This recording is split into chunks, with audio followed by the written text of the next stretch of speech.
তো এতক্ষণ কোনো কথা বলিনি। এখন বেগুনের একটা রেসিপি আজকে আপনাদের সাথে শেয়ার করলাম। আর এটা খুবই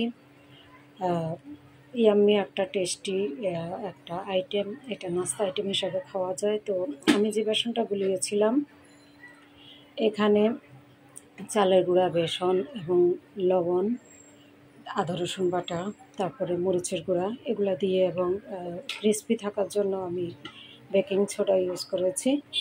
তো গুলিয়ে রেখেছিলাম। আর এখানে বেগুন তো দেখতেই পেয়েছিলেন আপনারা কিভাবে আমি কেটে নিয়েছি। আর বেগুনের এই নাস্তা আইটেমটা যদি ভালো লেগে থাকে আমার ইউটিউব চ্যানেলটা সাবস্ক্রাইব করবেন আর আমার পেজটাকে ফলো করবেন। তাহলে আজ এই পর্যন্ত ছোট্ট একটা ভিডিও আপনাদের সাথে শেয়ার করলাম এটা নাস্তা আইটেম হিসাবে।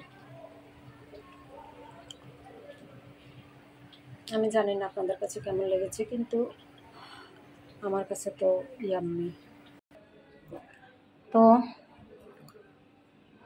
বানিয়ে ফেললাম আজকে সন্ধ্যার নাস্তা আর আপনাদের সাথে শেয়ারও করলাম। ভালো লাগলো আমার ইউটিউব চ্যানেলটি সাবস্ক্রাইব করবেন আর আমার পেজটাকে ফলো করবেন। তা আজ এ পর্যন্তই ছোট্ট একটা ভিডিও। আর আর কিছুই বললাম না। সবাই ভালো থাকবেন। আসসালামু আলাইকুম।